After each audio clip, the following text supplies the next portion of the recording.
Alright guys, welcome to Get Fit with Reza. Today we will be doing a video called MacGyver Your Fitness.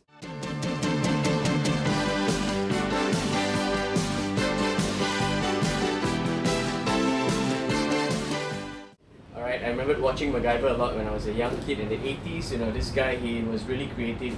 He probably could do anything and everything with a rubber band and even a paper clip. So we're going to focus on a home workout video based on the tools and equipment that you may possibly have at home. So the first few things that a lot of people struggle with at home is basically having equipment that you can pull with, because we normally can do push-ups, we normally can do squats, we can do lunges, alright, we can do all the ab work, which is the planks, sit-ups and all that stuff, but for the pulling exercises it is extremely difficult if you do not have a pull-up bar and also maybe like a suspension trainer like a TRX. So I'm going to show you today using a towel like this. I like this kind of sport towel material because I have very sweaty hands, and the sport towels, I'm able to get really good grip on the sport towel. So you will use your gate like this, so ensure that you'll be using on the inside of the gate. So if the gate opens outwards, you want to be using the inside of the gate. Do not go on the outside because you might just pull off the gate outwards. Okay, so here's how you're going to do it. You're going to sling your towel across the middle section here where the gate closes. Alright, you will hang on to the towel, angle the body slightly, so also have grip material on the floor like this mat here that gives you additional grip, because if you have sweaty feet like myself, you will slide and you possibly will fall down. Okay, so you want to hang on to this towel here, lean back, straighten up the body, grip the floor, body slightly above 45 degrees. All you need is good tension on the towel. Pull yourself towards the gate and then release slowly. So if you want more tension, go in a bit deeper, straighten up the body, right? Pull strong and release. So this is one of the better ways that you can train your posterior chain muscles. So the most important one is your lats, and then you have your middle trapezius, your lower trapezius, posterior deltoid. So all those are your posture muscles that you need to take care of during this time if you don't have the gym, because if you're at the gym you can use the horizontal row, you've got the lat pull down, you could do free weights on the rows. So those things are not available right now. So this is one of the better ones. Even if this is considered light, for me it's all about working with tension. Pull strong, keep tight. Pull strong, keep tight, especially at the top. So pull strong, keep tight, slowly release. So this is one option that you can use for your back training. The other option here, if you want to train your legs, you could always use this towel here to create single leg movement. So from here I could go into a single leg squat. Alright, so this challenges the glutes, quads and hamstrings a little bit more. So to do the single leg squat without a support point is going to be very difficult. So have an anchor point like that with the gate and the towel to hold on. This will be a lot easier, and you still get the benefit of working your single leg squats. Alright, so that's with the right leg. So from here I could work with the left as well. Okay, another possible combination that you can do would be the squat and row. Alright, so I could come a bit closer, squat and row, squat and row. So it's very similar to the suspension training programs like with TRX. You have a combination of a lower body component and upper body. Lower body component and upper body. Okay, so you could combine the compounds of your hips and knees and also the upper body as well. So now if I shift the anchor position slightly higher, alright, you could potentially do a slightly higher row angle, a higher pull angle. So from here I'm going to hang on to the towel here, look up, alright, give some support on my legs here. I'm going to pull myself up like doing a pull-up. So I'm really close to doing a vertical pull here, similar to doing a vertical pull action, pulling upwards. So get your weight underneath as close as possible, pull up strong. Alright, again, engaging your lats, alright, a bit of biceps, okay, chest up, shoulders back. You get really good technique on this one here. Alright, so again, use more of your upper body, less of the lower body. More of that upper body pull, less of the lower body pull. So that's one possible combination. So here's what we can do with a towel. A simple towel exercise for me, alright, we'll be working your overhead squats. This is really challenging as well. Keeping tension on the towel and then working your squats. Okay, so from here. Right, the whole idea is to keep the towel in good tension over the head and back slightly and work your squats or even your lunges. So you can work a few patterns here. So what I want you guys to focus on during this period of time is to ensure that you work your basic mechanics of your body. So it's a really great time to really master your body weight. So what are a few movement patterns on the upper body? You have on the upper body, horizontal push, horizontal pull, vertical push, vertical pull. On the lower body, you have your squat pattern, you have your lunge pattern, and you have your hinge pattern. So work all these patterns, alright, with purely just body weight first, and slowly, incrementally, you can change and adjust and add more load and resistance. Either, like in this case, with a towel against the gate, alright, and later on I'll show you a bit more how you can use the items around the house to create leverage and create more difficult positions for you to work with, and using the tools for added load into your workout. Alright guys, so we're going to shift to the next segment of the video where we'll be working in the room instead. Alright guys, welcome. So now we are in another area of my humble abode. Alright, this is my kids' room. So it's a good place for me to shoot a few of these movement patterns here. Now I'll introduce to you some basic equipment that you can use in your own home. If you're a frequent traveler or cabin crew, you might have little tiny bags like this, your carry-on luggage. This is my daughter's bag, okay? So you can use bags like this and you add load to them. You can fill up with books, water bottles, 1.5 liter water bottles. So assuming you can fit about 4 1.5 liter water bottles, that will be about 6 liters of load already. So you can load it up with water, load it up with books, whatever. So I'm going to show you a few basic movement patterns here, which again, we want to focus on keeping your back healthy, your hips healthy over this period of 1 month. Because if you don't work our back and our posture muscles, you're going to get weak and you're going to get really sore backs very, very often.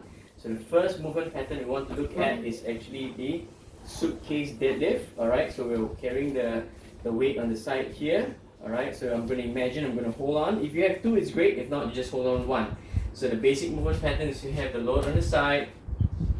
Alright, you're going to sit back. Alright, have the load on the side of the body and you're going to lift it up. Alright, so this is what we call the suitcase deadlift. Alright, so now if I'm carrying the load on one side, try not to lean the body. Lean the body, keep the body square onto the front. Tighten your obliques here whilst the load is on the other side. Alright, so from here, so I get down and come up. Try and keep my body centered on this one. Okay, once you're done with the other side, the repetition range, don't worry about it. Work with what you can do. If the load is too light, do more repetitions or work with time under tension, meaning you want to go down slower. 2, 3, 4, 5, up. 2, 3, 4, 5, up. So you want to work with good eccentric timing, going down slow, 3 to 4 counts, coming up fast in 1 count. So once you're done with one side, transfer the load to the other side and carry on again. So this is a great exercise for your glutes, hamstring, quads, and generally the most of your upper body muscles. The other basic movement pattern we can look at is obviously the overhead press. Be mindful that this load may be a bit shifty. If you're putting books or water bottles inside, you'll start to move around, but that's a good kind of training.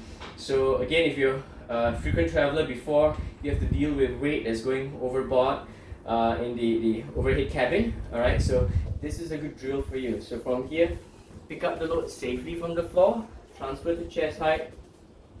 You're going to pick up your little tiny luggage and press it overhead. So the movement pattern will be from the front of the body at about chin height, going up overhead. So from here, you're going to press it up strong. You're going 1, 2, 3, and 4.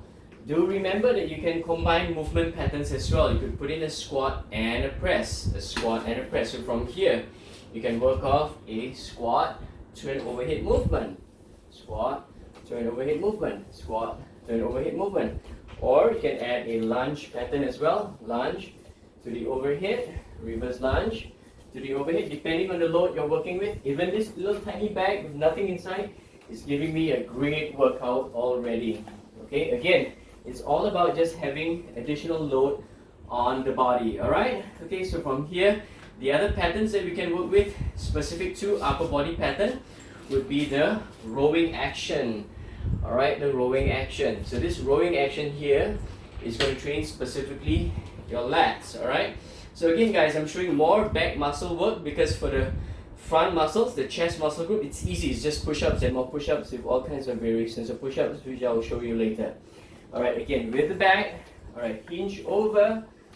Alright, work your hinge pattern and then work the row with the back. Either on the side here, on the side here, whichever is comfortable for you to hold it. Alright, the other pattern that you want to work earlier on, I mentioned the hinge pattern, right?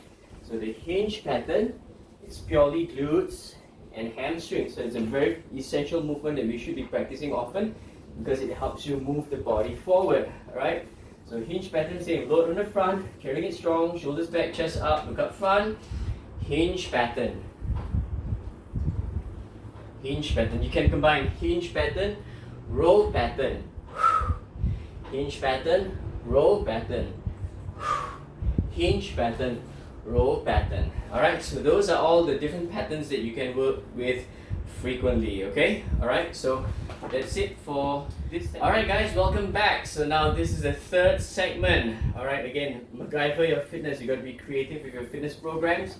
We've done earlier the towel against the gate. We've done with the little tiny suitcase bag on the mat earlier on. Now we'll use socks. If you have socks that you don't want to use, you want to discard them. It's a great training tool. Keep these socks around. I'm going to show you with some patterns that you can do with the upper body and some with the lower body, okay? So I'll just sling on these socks on my hands first, just to give you an idea what we can do. So make sure you get socks that's pretty slippery, where you can slide on the floor. Depends on the floor. If you have towels, great. Towels will slide a bit easier. Mine's a bit more of the wooden laminate, so I get a bit more grip on the floor, so it won't be so slidey, so slippery. But it's alright, I'll be able to execute a few movement patterns for you to be able to see. So these guys will go on the floor. I'll get into a push-up position. For now, I'll get into a basic push-up position, 4 points.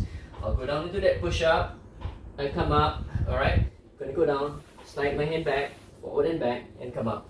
Go down, forward, backwards, push. Down, forward, backwards, push. On the knees to make it easier. Down, forward, backwards, push. Down, forward, backwards, push. So that challenges your core a little bit more, or you can do it as an isolated core movement. Something like this. So from here, slide out and slide back. That's hard work. Slide out and slide back. Slide out and slide back. So that's hard work for your core and your lats. Alright guys, so this is another variation that you can work with. Some have shown going down to the push-up, sliding the hands to the side, bring it back in. That's one way as well. So I'm going to demonstrate on just the right side because I don't want to turn my body. So I'm going to go down into that close, narrow push-up, slide out the hand, bring it in and push. Down, slide out the hand, bring it in, push. Down, slide out the hand, bring it in and push. So those are great variations that you can use with the socks here. Alright, now I'm going to slip on the socks. I'm going to have socks on all 4 points. I'm going to have socks on the hands, socks on the feet. Alright, let's try. Let's work this routine right here. So from here, alright, boom. You can do your 4 points, push-ups with the tucks. Alright, so similar to burpee mechanics, but I can just maintain on the ground and cycle this through either as a strength or as a cardio endurance, depending on your fitness level. Alright, ready guys? Watch this. Come up to your push-up position, tuck in the legs, shoot back out, go back down. Come up to your push-up position, tuck in, go back down. Let's repeat that. Ready? And go up.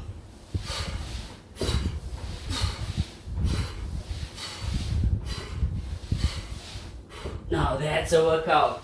I'm sweating already. So from here, you can figure out all kinds of variations of what you want to do with the lower body. Alright, so from here I'm going to show another few more movement patterns for you to try out in the prone position. So from here, alright, you can simply just go slide 1, slide 2, slide 1, slide 2, slide 1, slide 2, and use it as a mobility drill. So again, these are all just ideas that you can work with. The other ideas you can work with, so instead of doing a stepping lunge, you could go into a sliding lunge and pull, sliding lunge and pull, sliding lunge and pull, sliding and pull, sliding and pull, sliding and pull. If you get really sweaty, just use the socks to wipe your face. Alright, it's your own home. Alright, so those are great patterns you can do. Let me show you one more. Let me show you one more with the hamstrings. Alright, so from here you can get up into a bridge position, slide out the heels, pull in the heels, slide out the heels, pull in the heels. So try your best to keep the hips up. Alright, hands on the side, slide out, hold, keep a small gap between the hips and the floor, and pull. So this is a great workout for your hamstrings. So as you go out and pull, get out. See, look, my hips is off the ground, my knees are extended, means my glutes are working, hamstrings are keeping in tension, and then powerfully pull. Out and pull. Out and pull. So that's a hard workout for your hamstrings. Alright guys, so again, anything on the front, fairly easy to do. Anything on the back, most of the time, quite tough to do. Alright, so again, let's review.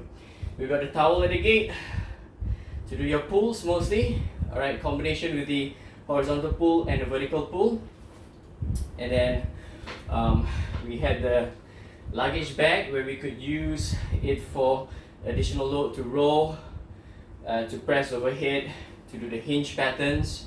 Alright, I think most of us have similar tools at home. You could also use your regular haversack, your backpack, load up the backpack, do similar movement patterns. So in terms of load, the limitation is how much load can that bag carry? How loose is that load? Does it shift around too much? So those are the few considerations, but nothing should stop you from moving during this period of time, during the circuit breaker period in Singapore. Alright, even though the fitness corners within the neighborhoods are closed, but no worries, you can create a lot of good movement patterns just within the space of your home. The key thing, the most important thing here is actually consistency and discipline, to be able to go and put it in your schedule. What time do you get up? What time do you do your cardio? What time are you going to get your workout done? Alright, so every day I've scheduled myself and my wife to get up at 7. We get out of the house by 7:15, do our workout for 30 minutes to 45 minutes, get back into the house, and then get the kids done with their home learning till about 12 o'clock, 1 o'clock, and then the rest of the day we have other programs going on, either their homework, either their tuition, or later on they will have their own workouts at 5 o'clock. Alright guys, so thanks for watching. Reza here from Get Fit with Reza. Follow me on Instagram. If you like what you've just seen, hit that like button, subscribe. Alright, let's keep you up to date on a daily basis what we can do to make your workouts unique, special, and interesting for everyone watching out there. Thanks guys, signing out.